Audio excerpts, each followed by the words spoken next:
My name is Tom Bernes. I'm a distinguished fellow with CIGI, the Center for International Governance Innovation in Canada, formerly a senior official with the Ministry of Finance in Canada and senior official with the International Monetary Fund.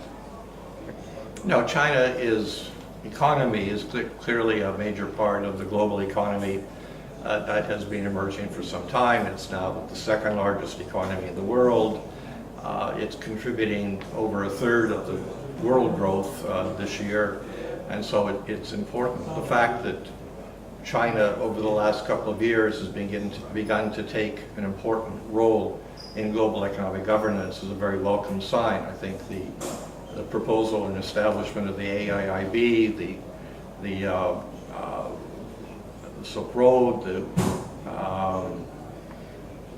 the fact that China is chairing the G20 here in Hangzhou, these are all signs that China is prepared now to show a leadership role and commensurate with its economic weight. And I think this will only grow in the future, and it will be to the betterment of the global economic system.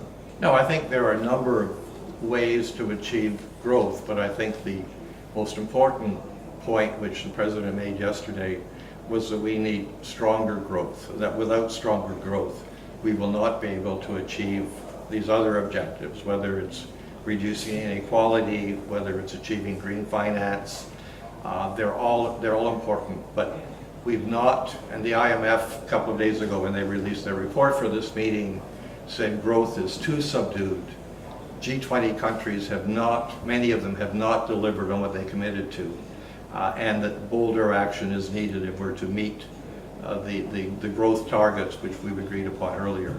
And to me, that was what he was underlining in his comments yesterday, particularly when he said, let's have action and not just more talk. Says, I think China's done an admirable job over the last year in terms of organizing and getting us to this point, but then it goes in the hands of the leaders. And there's a saying in English we have, you can lead a horse to water, but you can't make it drink.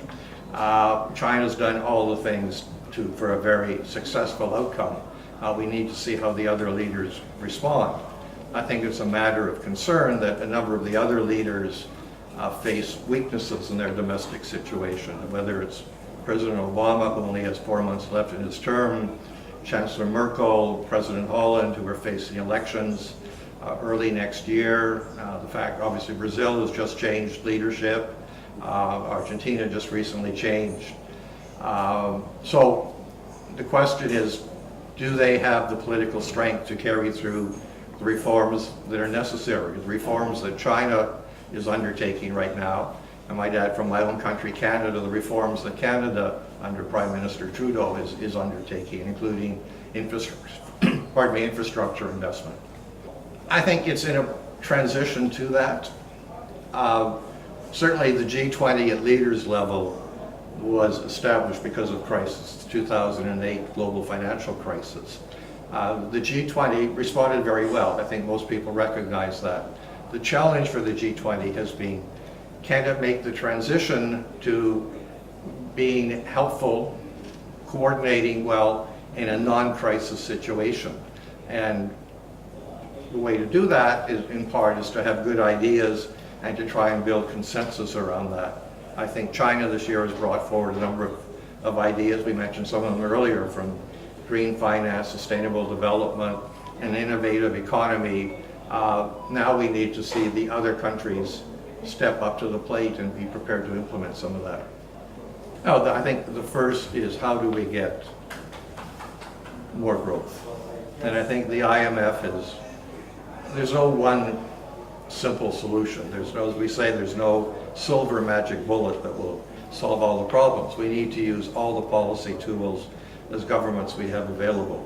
I think there's a view right now that amongst developed countries, they have used monetary policy probably to the maximum. There may be some scope in developing countries to use monetary policy more. On the other hand, on fiscal policy, some developed countries, particularly Germany, has scope to do more and needs to do more to help create additional demand, which is lacking right now. We need structural reform. China's going through structural reform as it adjusts its economy. All countries need to do that. Politically, they're difficult.